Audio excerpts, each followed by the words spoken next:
The two National Guardsmen shot in cold blood by an Afghan migrant. I'll be talking about that along with President Donald Trump's epic return to Twitter. Perfect timing, in my opinion, and much needed. And finally, it's time to discuss Senator Mark Kelly of the Seditious Six, because I have a feeling he's actually going to be in a lot of trouble. Cover all that and a little more right here, right now on American Advocates. I found this article to be fascinating, especially with the title, because it's true. It says, "We are being forced to fund our own destruction." The massive amount of taxpayer dollars behind Afghan resettlement program that brought National Guard shooter to the U.S. by Cassandra McDonald of the Gateway Pundit. It goes on to say the two West Virginia National Guard members were ambushed and shot near the White House on Wednesday by an Afghan national who was resettled in the United States through a Biden-era program funded entirely by American taxpayers. Sarah Beckstrom, 20, succumbed to her injuries on Thanksgiving, while Sergeant Andrew Wolf, 24, remains in critical condition. This incident underscores a harsh reality. Billions in U.S. tax dollars have been poured into resettling tens of thousands of Afghans, some of whom pose a direct threat to American lives and security. The shooter, 29-year-old Rahmanullah Lakanwal, entered the U.S. in September 2021 under Operation Allies Welcome, a hasty resettlement initiative launched by the Biden administration following the chaotic Afghanistan withdrawal. And you know something? This is a photo of that happening. I actually remember this, and I remember thinking at the time, wow, Biden couldn't get any more stupid, could he? When he was doing this, essentially what he was doing was sending entire airplanes out to Afghanistan to just scoop up people, just as many as could fit. They weren't being vetted. They weren't being documented. Nothing. It was, hey, you're a refugee now. We're going to help you by bringing you into America. Once you land there, go wherever you can and live out a good life.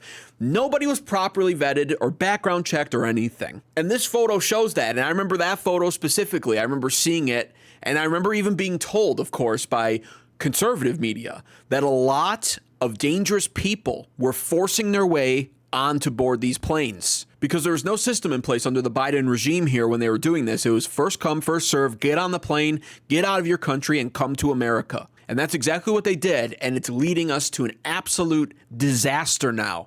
It only takes a few years for bad decisions to catch up to us.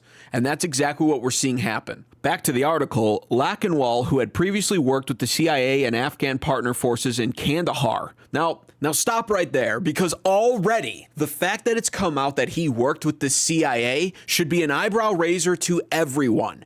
Why in the hell is the CIA allowed to even operate or exist anymore? The CIA is one of those three-letter organizations that should be dismantled and completely scattered to the winds, just like JFK wanted to originally do. And as time has gone on, the CIA has only proven itself to be more corrupt, to have made more terrible decisions on behalf of America, and seemingly, in many cases, seems to deliberately sabotage entire presidential administrations, sabotage America, sabotage operations. What use does the CIA actually serve? And why isn't it just dismantled and removed?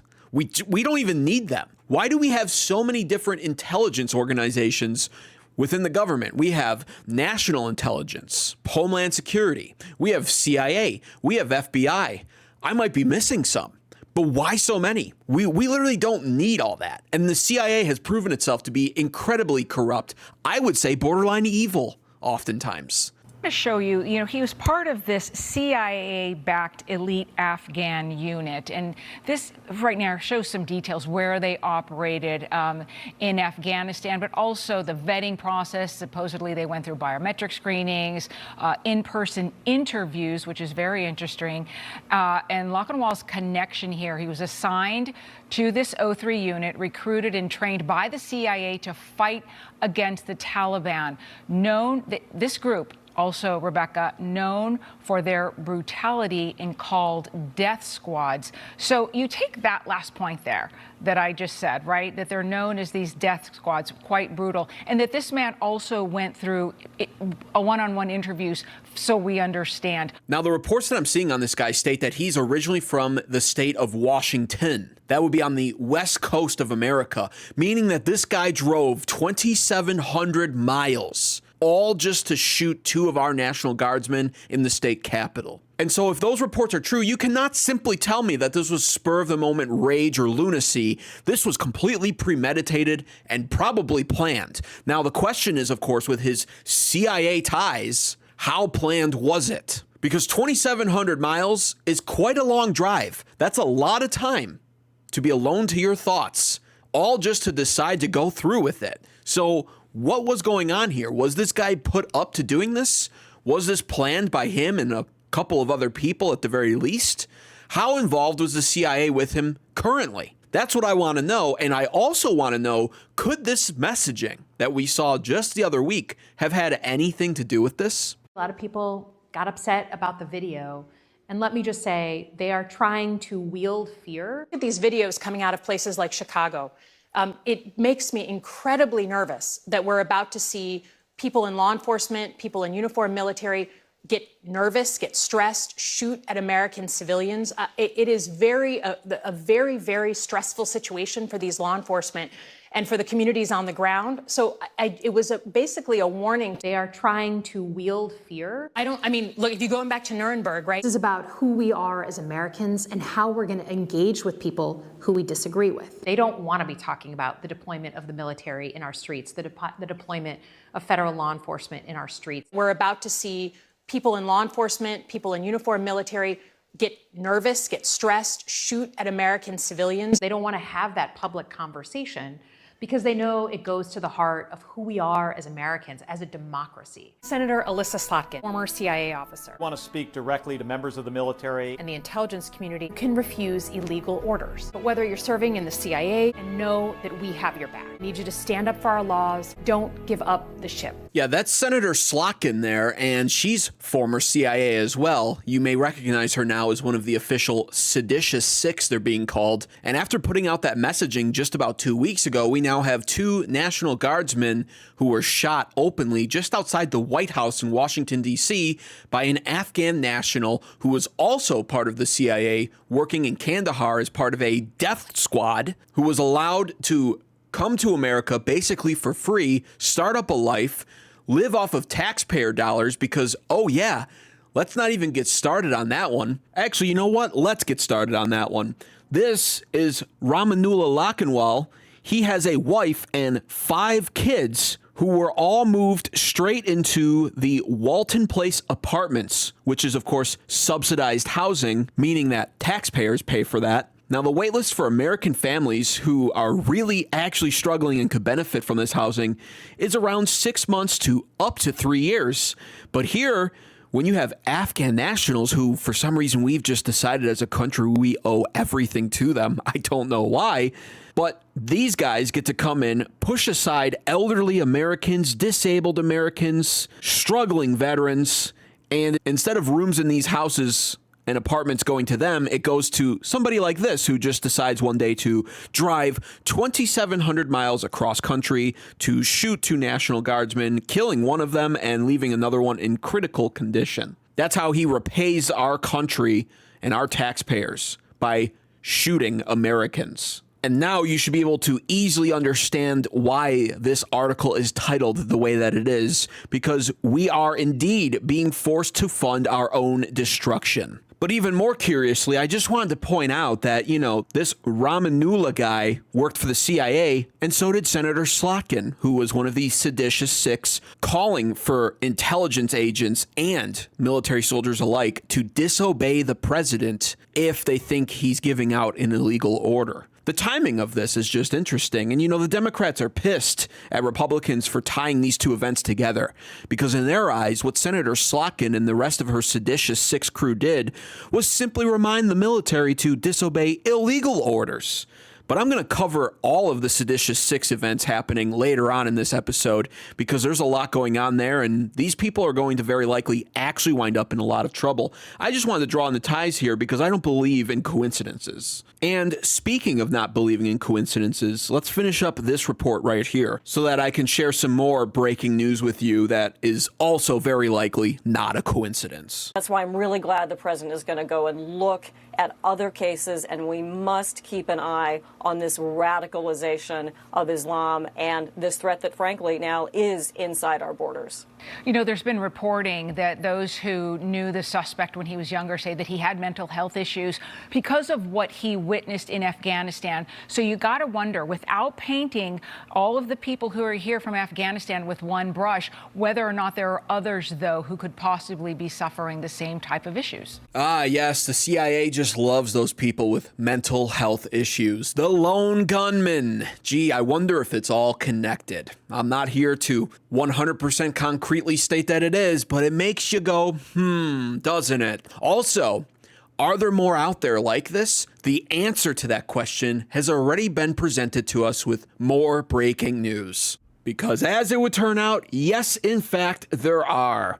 This is breaking news from just this morning. Another Afghan alien was arrested after stating that he is building a bomb in Fort Worth, Texas.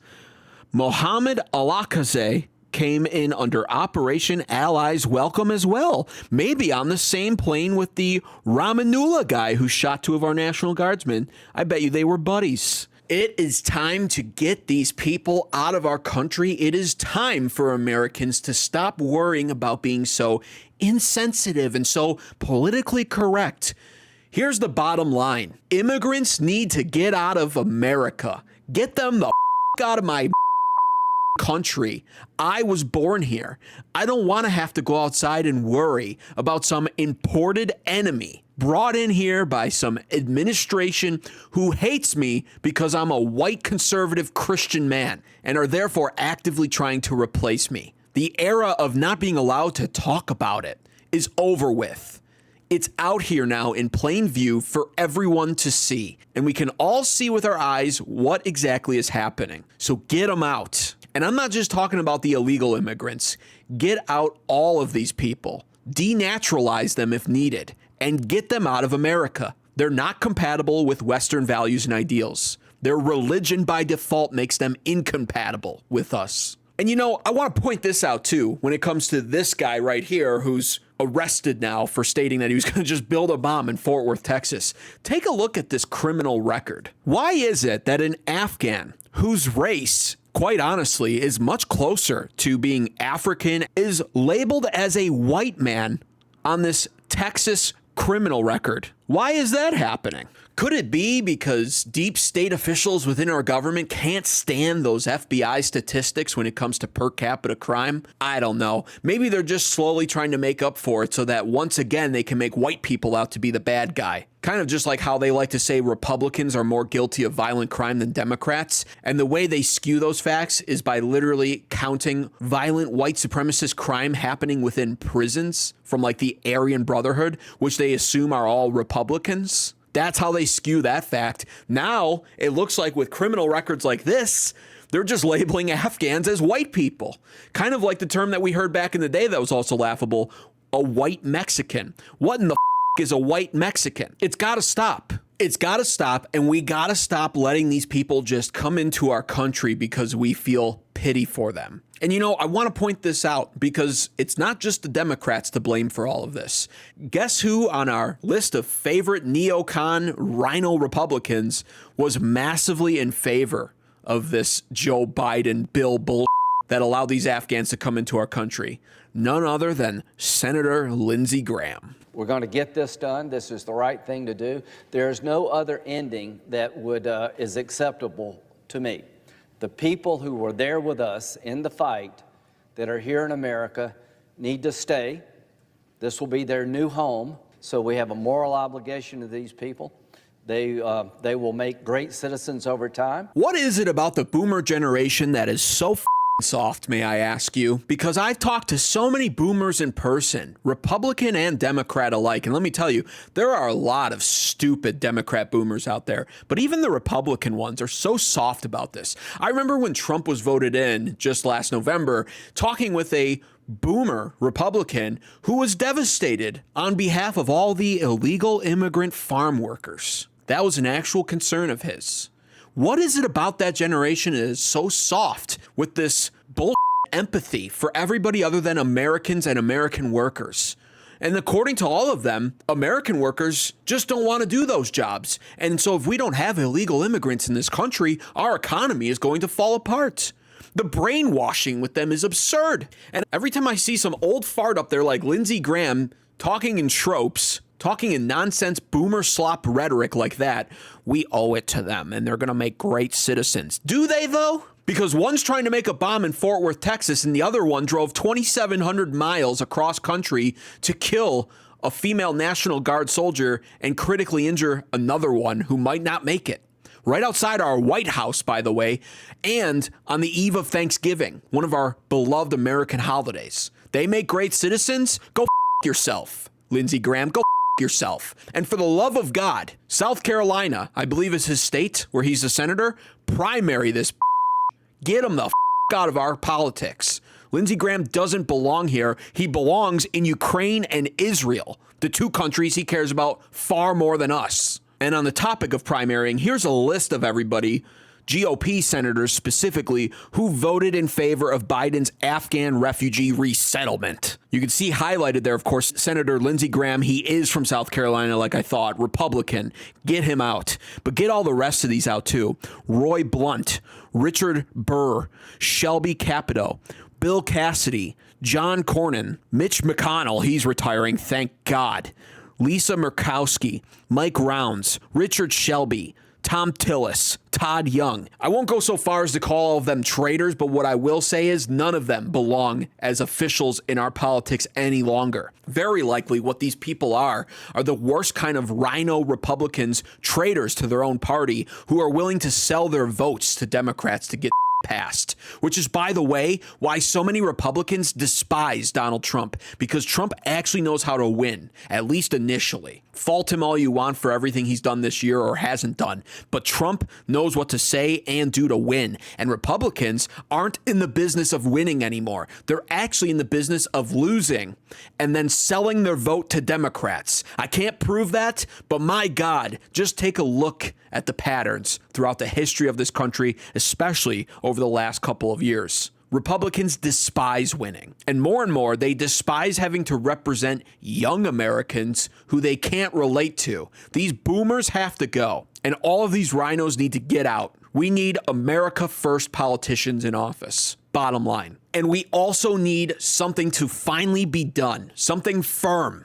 Something that might generate controversy, but nevertheless will work. And that's where, thank God, the next story comes in right now. But before I get to that, be sure to subscribe right now to American Advocates. If you care about this country and you care about our security like I do, America must come first, and Americans deserve to be prioritized, as well as we deserve to be safe in our homeland. Be sure to comment down below. Tell me what your thoughts are on all of this. And I'm going to get on to the next story now because finally, President Donald Trump returned to Twitter, and this is much needed in my opinion. I know he's been trying to push Truth Social, and it's his own social media, and he wants people on there, and it's a business decision sort of for him to be more active on there.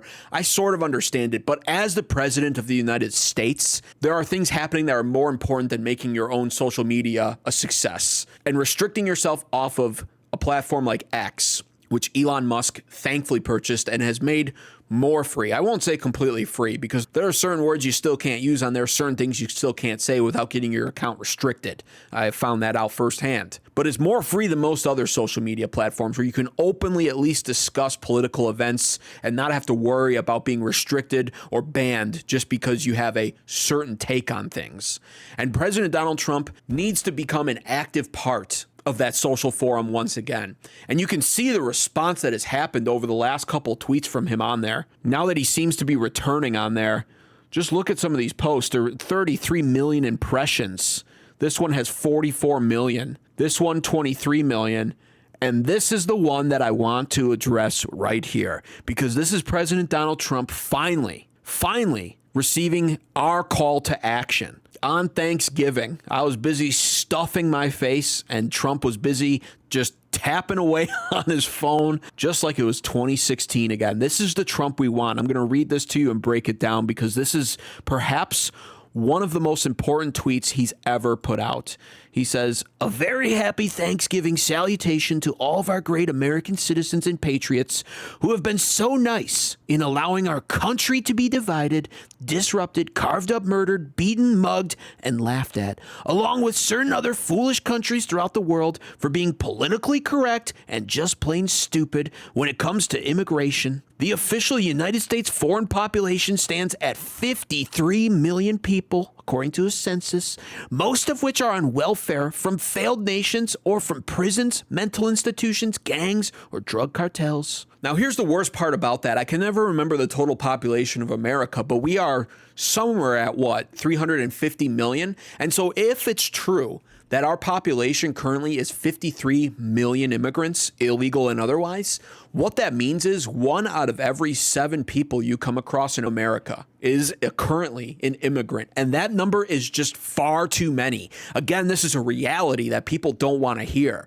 But immigration diversity is not our strength. It's not that immigration shouldn't be allowed to some degree.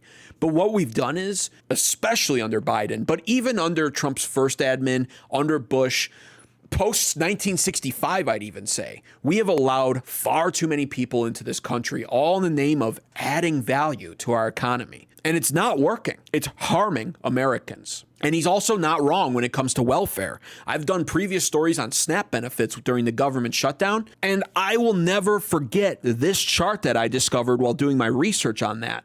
Just take a look at the breakdown here. There are 42 million people receiving SNAP benefits, and of those 42 million, only 12.6 million of them are Americans receiving the SNAP benefits. Look at the breakdown of people. Surprise, surprise, wow. Afghans are at 45.6% when it comes to households receiving SNAP benefits. Of course, that makes me think immediately of that Afghan who just shot 2 National Guardsmen in Washington, D.C. Guess what? He was married with 5 children and very likely receiving all kinds of welfare. He was living in subsidized housing. Wouldn't be surprised if it comes out that his entire family was being fed off of SNAP benefits. So we're paying to house people that kill us, we're paying to feed people that kill us, and we're paying for these people to survive in a country that they despise. But I want to keep going, just for the sake of rage, because it pisses me off. The next on the list are Somalis. You know, the people defrauding our government and our welfare programs in Minnesota. The people defrauding so much that they're sending $1.7 billion back to Somalia, which is higher than their total GDP. Their country's GDP doesn't even total that. The Somalis here in America defraud our government so efficiently in states like Minnesota that they generate enough money to send back that literally doubles their country's GDP, because alone their country's not even generating that much money. That's how pathetic that is. I mean, these Somalis, I just did a story on them. You can check out the video. They were defrauding children with autism. They have no shame, because again, they don't give a about us. Their representatives like Ilhan Omar in Congress, we're going to get to her in a second, are openly Somalia first. What do we have third on this list? Iraqi. Then we have Dominicans, and then Caribbeans, and then Native Americans, and then Puerto Ricans, and Cubans, and then black people, and Arabs, and Cambodians, and Haitian, Pacific Islander. It just keeps going. You know who's at the bottom of the list? First and foremost, the Indians at the very bottom there. Kudos to them, but not even fully, because, again, why would they need to be on benefits? They all come in and steal our jobs. But they're at 4.4%. Then you have Italians, the good old Italians. We love Italians. They were the bricklayers. They helped build all of our cities. Good people. And then third, you have white people at 8.6%. Trump's tweet is 100% spot on so far, but he didn't stop there. I'm going to keep reading it because this was probably the best tweet I've seen put out from him all year long. They and their children are supported through massive payments from patriotic American citizens who, because of their beautiful hearts, do not want to openly complain or cause any trouble in any way, shape, or form. They put up with what has happened to our country, but it's eating them alive to do so. A migrant earning $30,000 with a green card will get roughly $50,000 in yearly benefits for their family. The real migrant population is much higher. This refugee burden is the leading cause of social dysfunction in America, something that did not exist after World War II, failed schools, high crime, urban decay, overcrowded hospitals, housing shortages, and large deficits. As an example, hundreds of thousands of refugees from Somalia are completely taking over the once great state of Minnesota. Somalian gangs are roving the streets looking for prey as our wonderful people stay locked in their apartments and houses, hoping against hope that they will be left alone. And again, I just want to point out, in 2023 alone, Somalis sent back $1.7 billion to their home country, which is more than the Somali government's budget for the entire year. You can even see it says, according to reports, an estimated 40% of households in Somalia get remittances from abroad. Gee, I wonder what they're all doing here. The Somali fraud rings have sent huge sums in remittances or money transfers from Minnesota to Somalia. And what does President Donald Trump have to say about this? Well, he goes on. He says, the seriously retarded governor of Minnesota, Tim Walz, does nothing, either through fear, incompetence, or both, while the worst congressman and congresswoman in our country,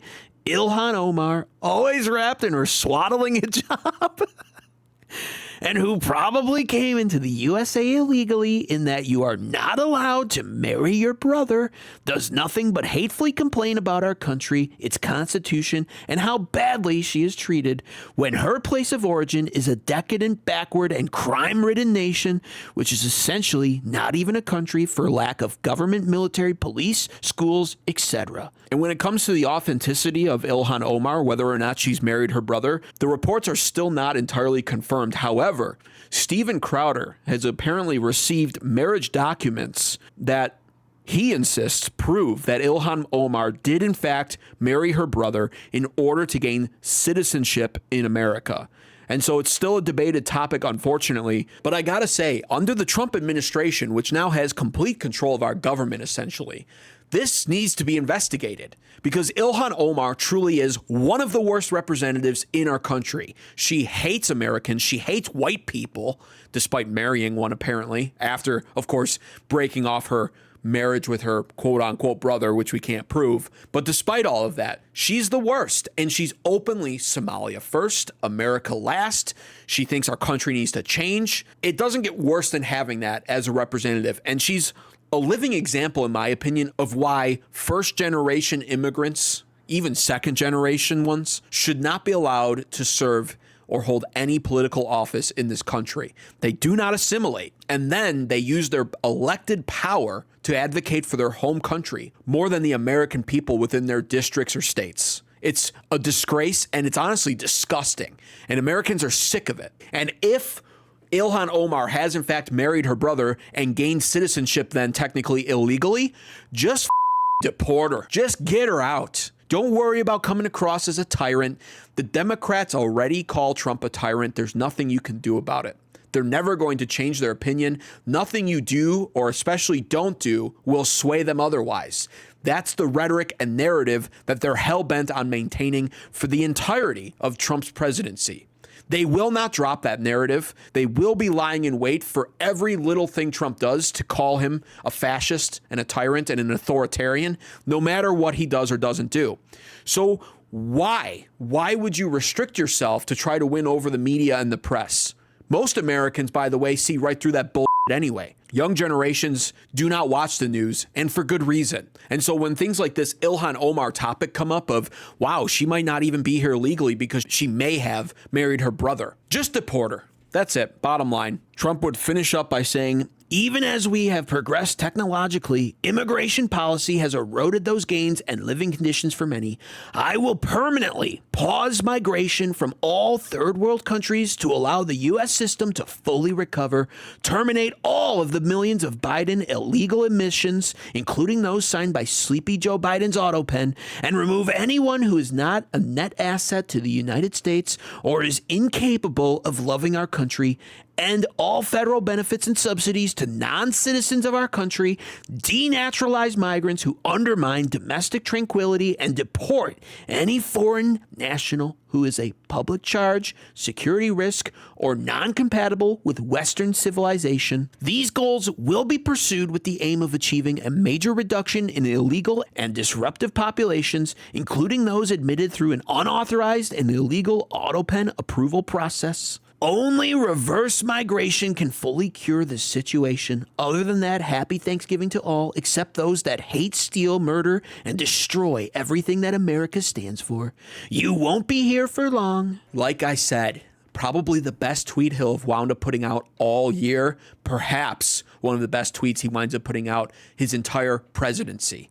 This is what Americans have truly been asking for, at least those on the right and most of the independents, I would dare say. And, you know, for all of the Democrats out there crying about this, we've got news for you. The president has far more power than you'd like to believe, because the Democrats are already crying about denaturalizing citizens. But the fact of the matter is, yes, President Trump and his administration can, in fact, denaturalize citizens. He can revoke green cards. He can deport people pretty much at will. And I love it. It's about time, because it's long overdue. We are literally being invaded from within. It's been said that America cannot be conquered by any outside force, and that if America is to fall, it will fall from within. And the biggest problem that we are currently facing is literally of our own doing collectively. Perhaps you can't blame most Republicans for this, but collectively, we are our own undoing when it comes to allowing all of these foreigners into our country who do not give a rat's ass about our culture, our way of life, our society, our freedoms, our religion, none of it. And the end result is what we're starting to see here if it's not dealt with. National Guardsmen being killed in our nation's capital right around the corner from the White House. Jobs being stolen from right out underneath us, which again, President Trump needs to deal with. Those H-1B visas, they need to end. Because guess what? India is technically a third world country too. So if you want to stop immigration from all third world countries, India better find itself on that list, Mr. President. But we need to stop it. Americans are struggling way too much for living what is supposed to be, quote unquote, the land of the free. This is supposed to be the greatest nation in the world, and Gen Zers still currently feel like they'll never own a home. Millennials still can't buy a home. Millennials are supposed to be in the home buying age. They can't buy a home. Rent's gone up too much. Groceries are still too expensive. And yes, a large part of that is directly able to be pinned on all of the mass immigration this country has undergone over the last, I would say, decade and a half, maybe even more than that. So this is a long overdue post. Now the thing is, will the president actually follow through on this? Because truthfully, talk is cheap. I want to see action finally. Now, of course, liberals are freaking out about this Trump tweet and the messaging. They're freaking out about the fact that Trump is finally going to follow through on the campaign promise of immigration reform, immigration policy change, deportations being ramped up. They can't handle it. They're crying about how apparently Vermont is going to really suffer from this one. This is really the worst case scenario for every Afghan immigrant in this country. You know from covering immigrants and other marginalized communities that often when these episodes happen, folks kind of hold their breath, praying that it isn't someone who holds their identity, right? Because often there is this reflex to demonize entire communities. And so if you've never had that experience of sort of holding your breath, that's something to think about. But I just got off the phone with Molly Gray. She is the executive director of the Vermont Afghan Alliance. And actually, she tells me that Vermont is home to the largest population of Afghans in the nation per capita.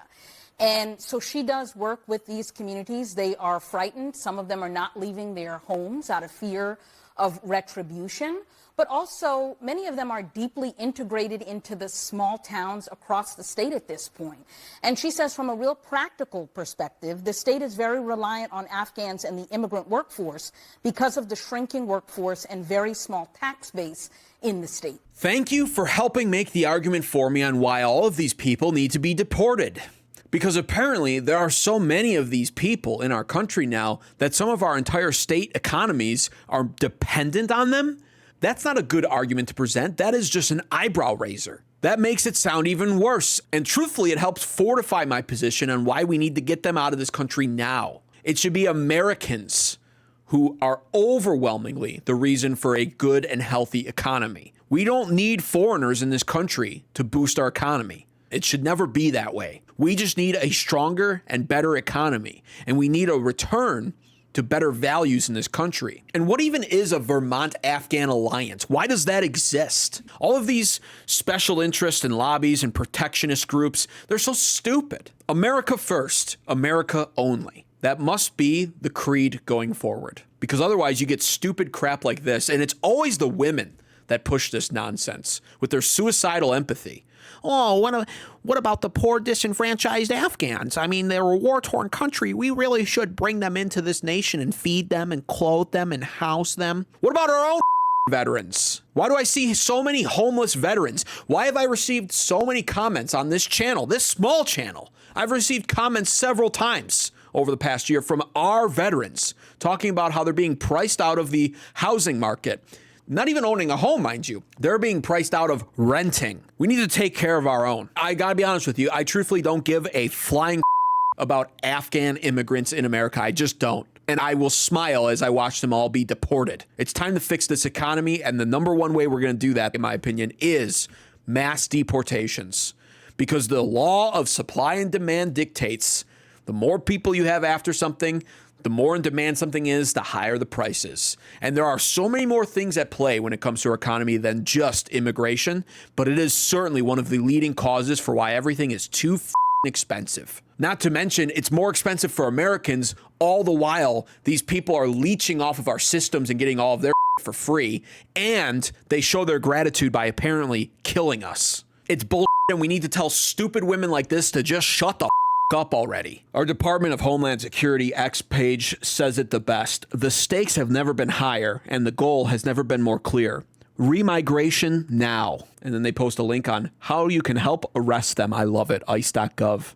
And if you know of any illegal immigrants in your community, I don't care if they're a 93-year-old abuela grandma. I don't care if they're a 9-year-old innocent little school child. If they're illegal, you call ICE and you get them deported. It's time to save this nation. None of them belong here. Doesn't matter how innocent you think they are. They're all criminals by nature, because all of them who are here illegally are illegal. They broke the law coming here. It doesn't matter if they follow every law going forward after that. They're criminals. And it's not even like we punish them with our justice system. Deportation is a civil punishment. We're very kind to them, in all honesty. Just forcing them to go back where they live. And I want to see, that's the goal for 2026. It needs to be Trump's goal. Ramp up the deportations. Hire thousands upon thousands of more ICE officers. That's where our taxpayer money can go and actually benefit. Hire the ICE officers. And don't stop there. Put out bounties on all illegal immigrants and allow bounty hunters to go after them. All while continuing to encourage, of course, self-deportation, because people will argue, well, bounty hunters are going to make it so much more dangerous. Yeah, it will. But you know how any illegal immigrant can avoid being put in the line of danger like that? They can self-deport. Trump is such a sweet old man. I mean, truly, he's way nicer than I would be in this circumstance. He's literally paying these people to self-deport. He pays for their travel costs.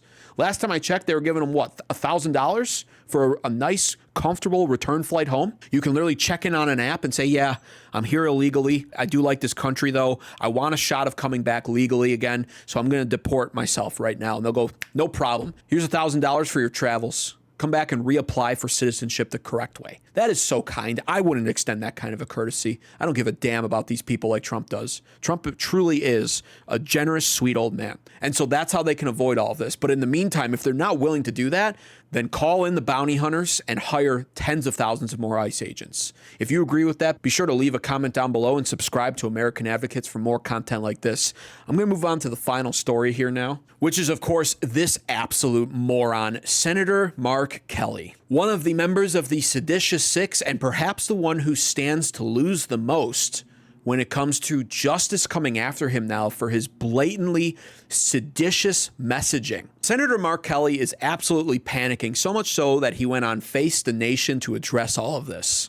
I want to pick up where we left off on this topic of political violence. I know your family has suffered because of it very, very directly. And then this past week, the president called that video you participated in sedition. You heard me read what he said again this morning.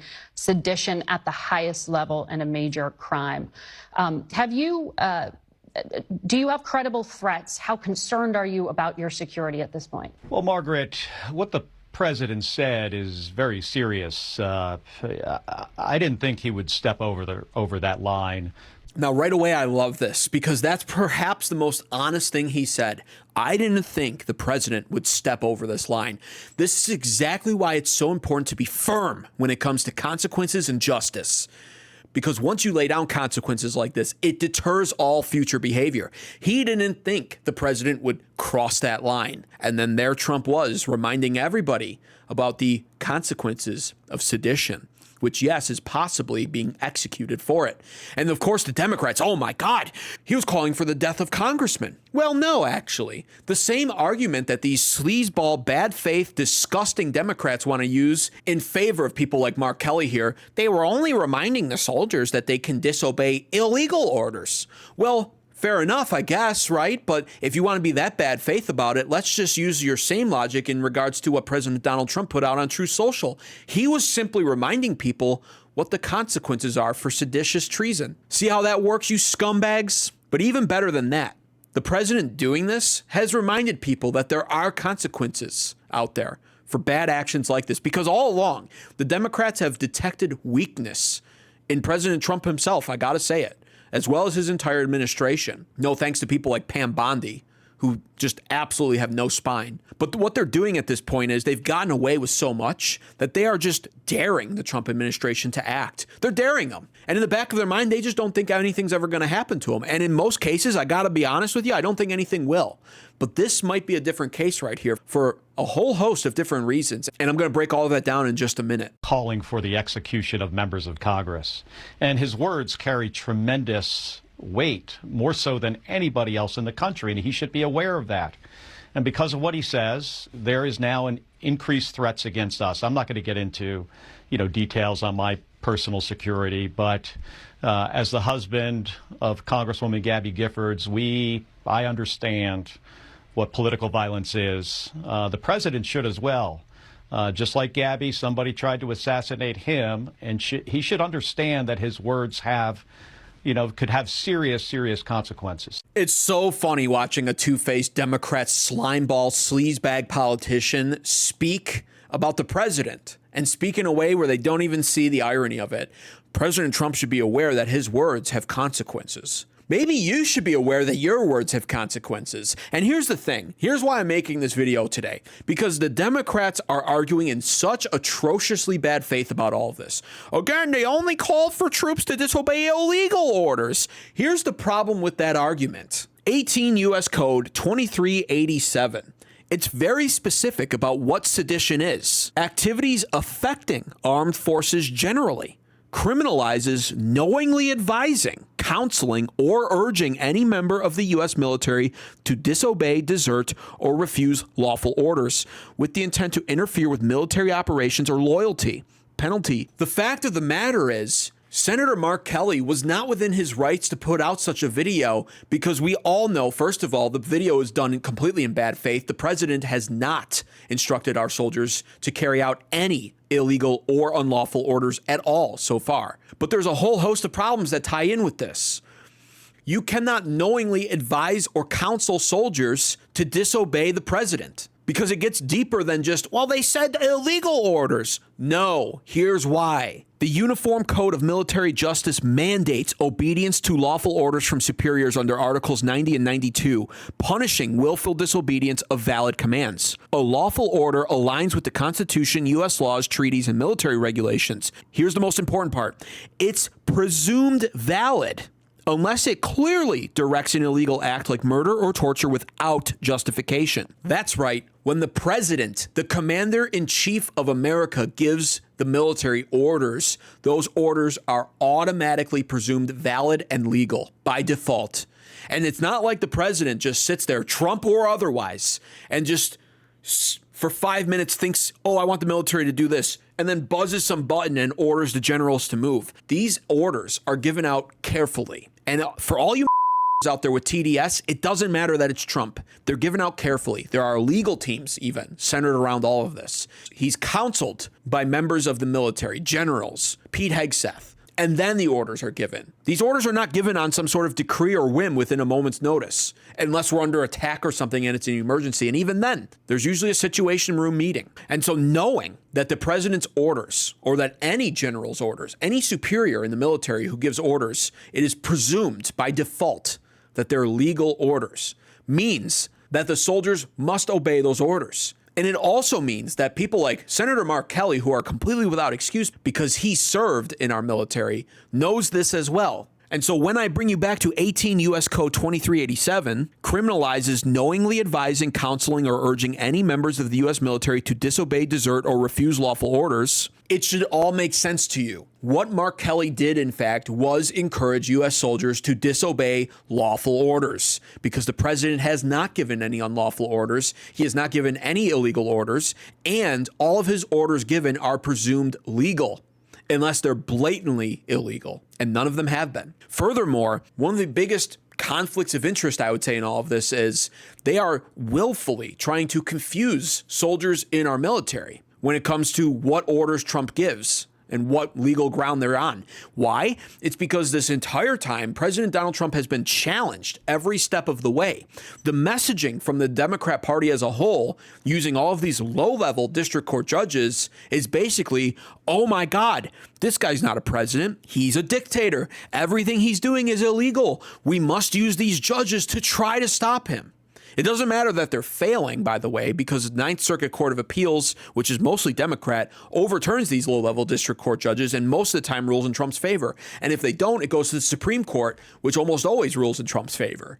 What Trump is doing is not illegal, but the Democrats have been putting on this show now for the entirety of his second term so far. All this year, we've seen federal district court judges challenging everything Trump has done, every step of the way. And the implication of that is that Trump is doing something illegal or unlawful, and a judge must stop it. So when you combine that fact with what Senator Mark Kelly did here, which was knowingly advise or counsel not just one soldier, but via a video that went viral, our entire military, trying to sway them into disobeying orders, which, by the way, if they do you think Senator Mark Kelly gives a about some peon soldier who commits seditious treason? Absolutely not. Because these soldiers to Senator Mark Kelly are just pawns to be used in his game. But that is essentially what was all going on here, and that is why I think Senator Mark Kelly is in massive trouble. Apparently, he now very likely will actually be called back into service because I believe he retired from the military, which means he can be called back at any point in time. And so what I'm seeing from Pete Hegseth is